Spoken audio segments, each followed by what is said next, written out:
waayo dadkoo dhan kuma wada qancayaan raaligelin kasta oo aad samayso. Assalaamu calaykum waraxmatullaahi tacaala wabarakaatu. Kusoo dhow barnaamijka Baraarug. Waxaan ahay Cabdishakuur Maxamed Xarbi. Bari waxaa jiri jiray aabba iyo wiilkiisa, markaas waxay wateen dameer oo ay u iibgeynayeen suuqa. Iyagoo wadada maraya ayaa waxaa ka soo horbaxay laba nin. Waxay arkeen labadii odaygii iyo wiilkiisii oo lugeynaya dameerkii ay wadaan. Marka way la yaabeen, waxay ku dhahaan maxaa dameerku fuuli weydeen idinkoo dameer wata sidee baad u lugeynaysaan. Kadib aabihii iyo wiilkiisii ku yidhi aabba adigu fuul aniga aan lugeeyo. Ayagoo haddana lugeynaya oo sidii ku wada dameerka oo odaygiina lugeynayo inankiina uu saaran yahay dameerka.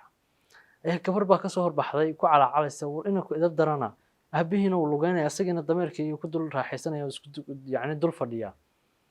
Kadib wiilkii ku yidhi aabba aniga soo degaya soo fuul adigu dameerka.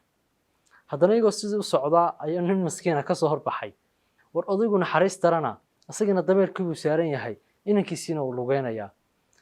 Markii waxay sabeen markaa dameerkii ay labadoodiina markii dambe wada fuuleen iyagoo wada saaran xoogaa soconaya ayuu haddana nin kale ka soo baxay ku yiri waxa damacdeen dameerkii in dishaan maxaad labadiinaba u dul fuusheen war dameerka ka daga. Kadib waxay isku dayeen markaa intii ka dageen ay dameerkiina iyaguna tuurta ku qaateen oo ay dusha u saarteen oo ay wadeen.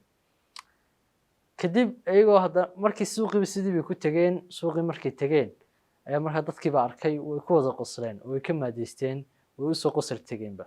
Waxay raggan dameerka dusha saartay iyagoo dul fuuli kara oo yacni gaarigoodii dusha fuuli kara. taas qisadaas waxay noo muujinaysaa inaanad qancin karin dadkoo dhan. waxaad ku wayeysaa farxadaada, waxaad ku wayeysaa waxyaabahaad wadoo dhan haddii aad istiraho qof kasta qanci. waayo dadkoo dhan kuma wada qancayaan raaligelin kasta oo aad samayso. waxaan baa tusaale wanaagsan aad uga qaadan kartaa sheekadan aynu soo marnay. odaygu markuu mar way odayga ka degay mar inanka ka degay labadoodu way wada fuuleen markii dambe ilaa ay dameerkii ay dusha saarteen oo ay markaas ku socdeen.